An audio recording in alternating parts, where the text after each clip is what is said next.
I'm Dana Denha, and you're watching FYI. For 26 years, the Rolling Sculpture Car Show has been making the downtown a destination in July, with well over 200 cars revving their engines and creating a one-of-a-kind art show on four wheels.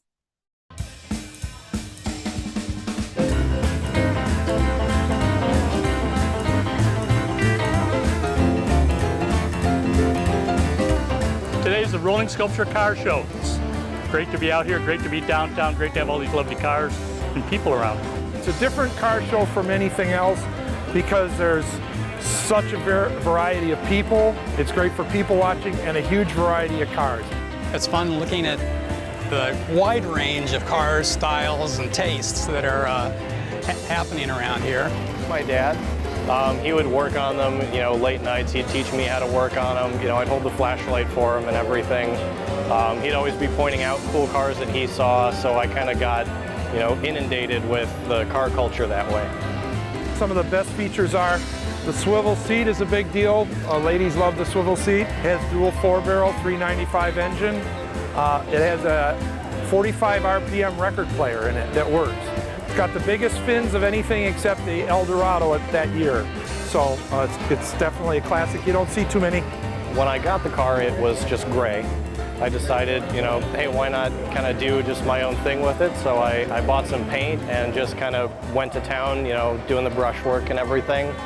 The reactions and astonishment that I got from people was just, made all the sweat worthwhile. Probably when I was 12-ish, riding with my parents in a car, and we drove by a gas station, and there was a car in there.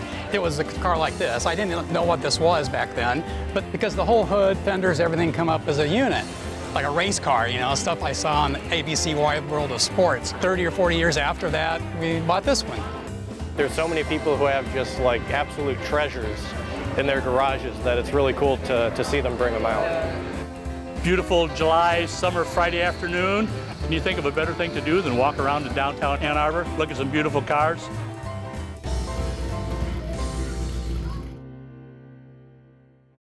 Stay tuned, and we'll be back with more in exactly 30 seconds.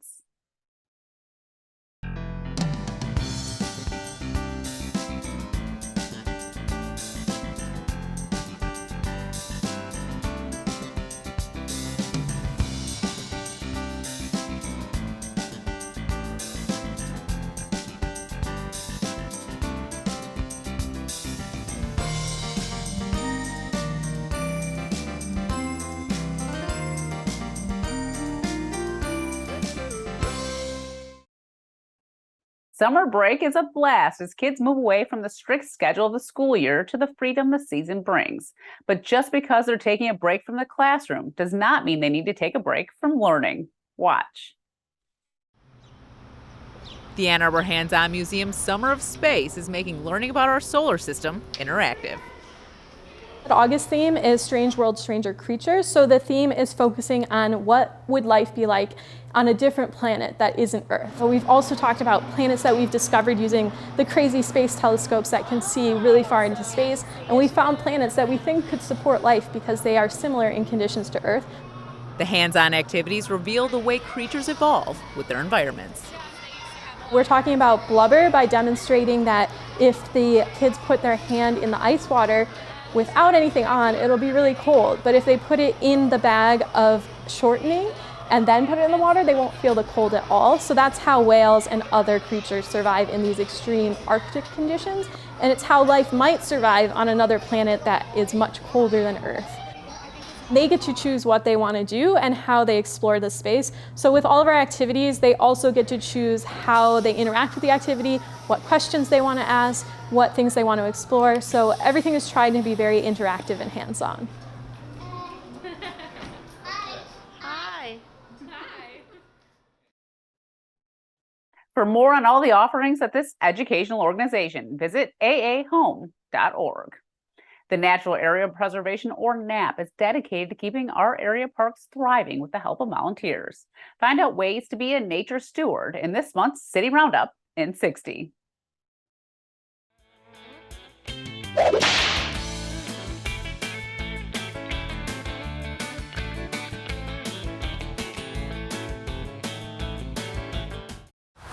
Hi, I'm Tina Stevens, volunteer and outreach coordinator with the City of Ann Arbor's Natural Area Preservation. Our mission is to protect and restore Ann Arbor's natural areas and to foster an environmental ethic within the community. There are many ways that you can volunteer to support the natural areas, including volunteering with our breeding bird survey program, becoming a turtle steward, or taking photos as part of our photo monitoring program. You can even volunteer to join our prescribed burn crew. Most folks volunteer by attending our public work days, which take place nearly every weekend. At these events, we do things like hand pull invasive garlic mustard, cut invasive shrubs, or collect and spread native seeds. To learn more about NAP or how to volunteer with these opportunities, visit www.a2gov.org/NAP.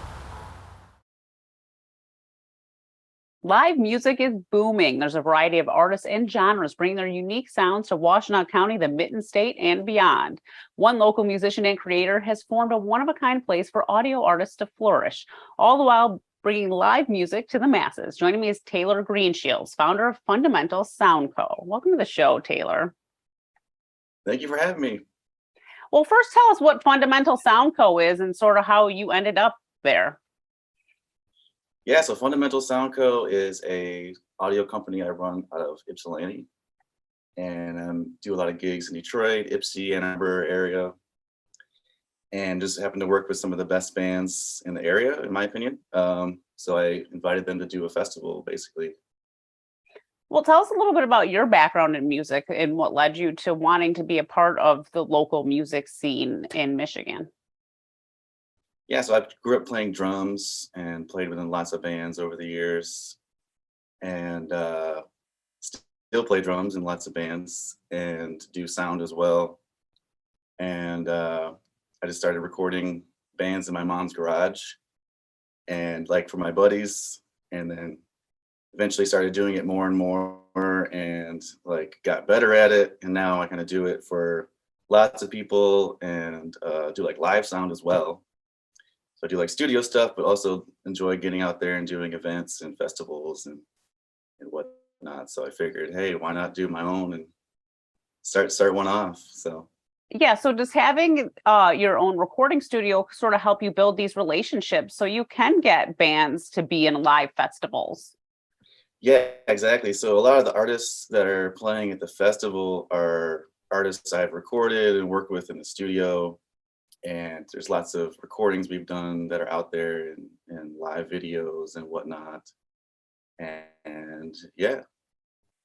So were you originally from the Washtenaw County, Ypsilanti area, or you just came here to start your? Yeah, so I grew up in Plymouth, Canton area, and had always come out here to play shows and had more friends out in this area over the years. So about 5 years ago, I moved out here and I've been living out here ever since. Yeah, I love it. That's nice. Yeah, I feel like there's a lot of live music in this area, and I feel like people really want to see it in this area too. So I think it's a good spot to be. Yeah. Honestly, we have a really good local music scene out here, like especially compared to a lot of places. It's just like minimal spots for them to play. There's like only so many venues, especially in like Ypsi, Ann Arbor. There's like so many bands, so many talented people, but only so many like places for them to do their thing at. So I'm just trying to offer like a platform for these amazing people to do their thing. That's great, because I feel like as an employee of CTN, we see a lot of musicians come in there and they use CTN services to kind of make music videos to get their music out there. But then when it comes to like finding a spot to like perform locally, you don't always get to see them. Right. It's hard, yeah. And finding places that really like understand from a musician's side of things, like, you know, how it feels to be up there and, you know, do your thing. And like, I totally get that. So I try to, you know, make sure everyone's completely like comfortable and like, so it's a musicians like festival created for musicians. So Well, and that's sort of your motto at the studio too, right? You want to create these personal connections with the artists to make them feel comfortable while they're recording. Yeah, so I run a studio. It's like out of my house, so like it's a very chill, like comfortable kind of vibe when people come in because I mean I just want them to like feel like their natural selves rather than like some studios you go in there you're like, oh wow, there's so many fancy knobs and things everywhere, you know. It feels like the vibe is too serious. So I try to like to make everyone feel so comfortable and What are the services available there? What can people do? It's not just always music, right? You do voiceover work and stuff like that too. yeah, so I do podcasts and voiceover stuff too and live streaming services as well and yeah, anything with audio. Um, we Do you find like there's a big need for it in the area? Are you one of the only people doing it in Ypsilanti? yeah, I mean I mostly work with like bands and specifically um but I love doing all kinds of stuff. I feel like there's a lot of companies around here, but they're either like super huge, like live sound companies where it's like, okay, I don't have $10,000 to like, you know, put on a whole thing. But so I'm like one of the smaller people that have been doing shows since like throughout the pandemic. A lot of the shows have been small little get-togethers. So that has kept me busy throughout this thing. Now things are starting to get more normal or whatever, and it feels way better out there these days. But for a while, it was like small little get-togethers and backyard things. Like so, those are always a vibe too. So Yeah, I feel like 2022 has been like the first year since the pandemic started that you're really getting a lot more options in live music and a lot more bands playing. I mean, I know last night a bunch of people went and saw Elton John too, but we're even talking about like Ann Arbor just recently started that A2 Summer Streets where you can see live music once a week in the downtown. right, I missed it so much when it was gone. Like for the 2 summers, I was down there hanging out for sure, and just went to like Sonic Lunch is back and stuff like that. It's the little tiny shows that just like make you remember how cool the community is sometimes. So Honestly, I'm at a point in my life where I like to see live music in like these smaller, like downtown settings outside, and I don't yeah, need to go to these huge venues where you have to deal with astronomical ticket prices, which is just like a annoying to begin with. And even trying to score tickets to things, I'm like over all that in my life. I know, like the stadium shows and whatnot are Yeah, cool, but it's a little yeah, overrated.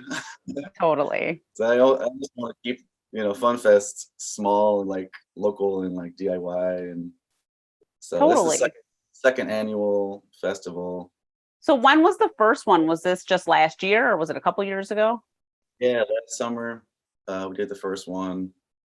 I think it was like in the spring and just hanging out with some friends down at Frog Island Park. And we were always like, oh, yeah, it'd be cool to do a show at the stage down there. Like, yeah, yeah, yeah.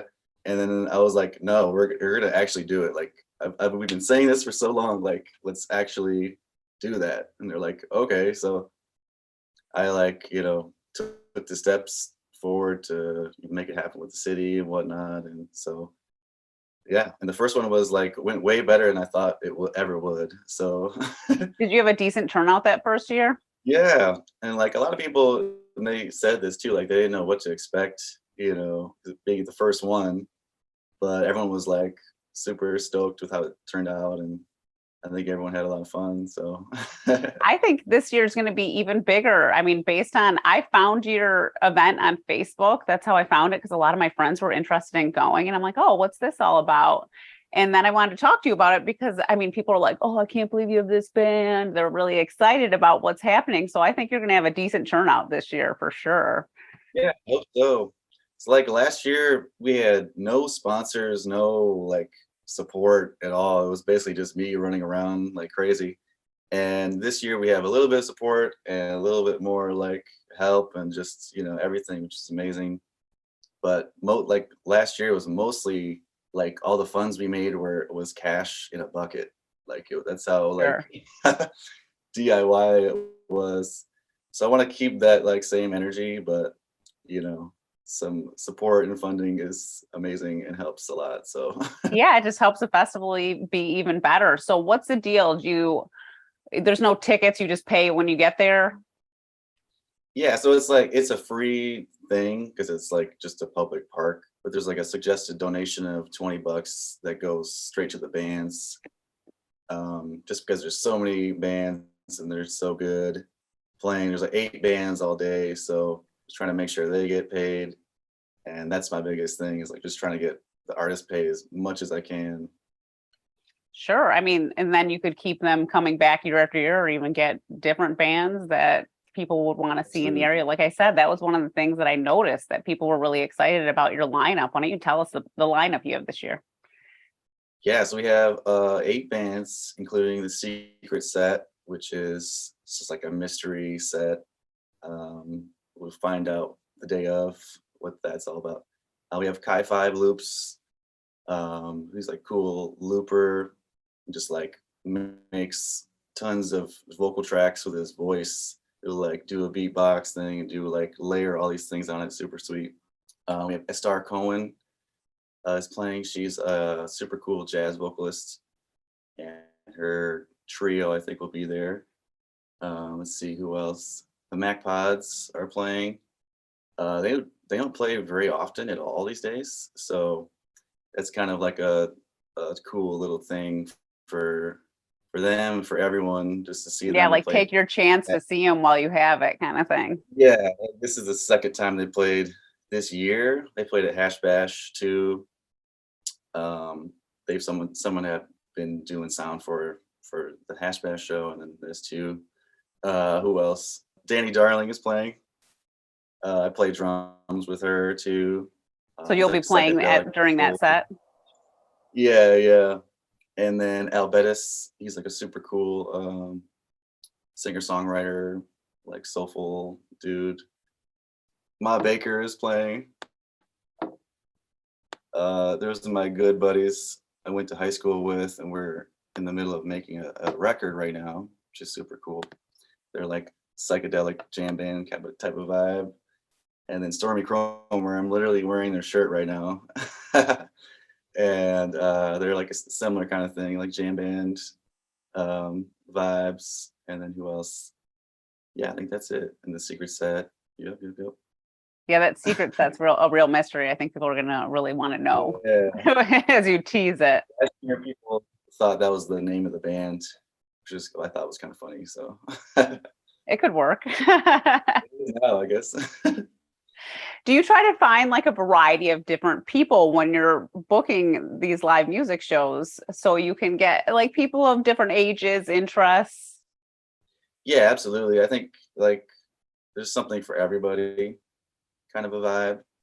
Like those genres are kind of all similar, but kind of all completely different in a lot of ways.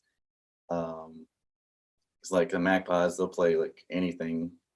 They'll play like a jazz fusion song and then into like a soul song or whatever. So I think it's just a lot of my good buddies I always hang out with anyway. So that's kind of the theme throughout. It's just like, well, you know, you're cool, you play music and we work together all the time, might as well like rock. Sure. So, And I mean, even if it's bands you don't know, it's like it's a day outside to come check out different music and sort of just hang out. People walk away like learning a new artist that they love or whatever. Yeah. When is the show and what time frame during the day? Saturday, August 6th, and it goes from noon to 10 p.m. So that's a big chunk. That's all day you're there if you're staying for all of the musicians and bands. Food, vendors, things like that. Yeah, so there'll be like a bunch of cool vendors set up in the soccer field down there. And there'll be some food vendors as well. And then there'll be like a bounce house also for the kids. For the kids. For the kids and the grown kids to get in there. So yeah. And you're also having art too? That's what it looked like to me. Yeah, so there's going to be like last year we did a community like mural collaboration. It's like I have a giant piece of wood out there, and people, you can just go up there and kind of paint whatever you want to feel and add to the collaboration. And also we used to have like a lot of cool vendors that are artists as well. So Sounds last year's fun. collaboration mural turned out amazing. It was like I like looked at it at the beginning of the day. I was like, wow, that's cool. It's doing something. And then I like didn't look at it for a while. At the end of the night, I was like, oh my God, it's like insanely good. It turned out way better than What do you do with it when it's done? it's been in my garage. It's like so big, it's hard to, I got to figure out a home for it. Yeah, But you got to like find a place. someone at the end of the festival last year was like offering like money to buy it or whatever. I was just like, I don't know if it's for sale. Like, so I Yeah. think hang on to It could be a decent way to make some money for the artist, though. True. Well, do you foresee this happening, continuing year after year? Do you want to keep it going? Yeah, that's my goal, is to do it next year too, and hopefully years in advance. Now I feel like it's even easier doing it the second time around this year. So we figured out so many of the logistics last year and like the details, and I think it'll just grow and grow every year, hopefully. So Oh, I hope so. Why don't you tell people why they should come to this year's Fun Fest 2022? it's gonna be super fun. Yeah, I don't know. Yeah, I mean, I agree. I think you have a lot going on. I mean, it's a long day. You don't have to go the whole day if you don't want to, but you could totally Right. make it a whole day event. And it sounds like a blast, honestly.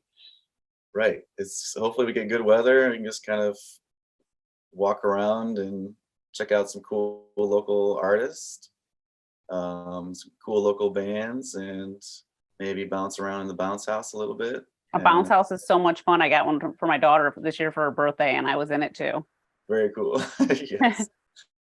Well, and So, hopefully yeah. let people donate too, because I think that's always an important factor when you're trying to do a free festival, because that's the way you keep it going. Is to throw, if you could just got some extra money with you and just throw it your way.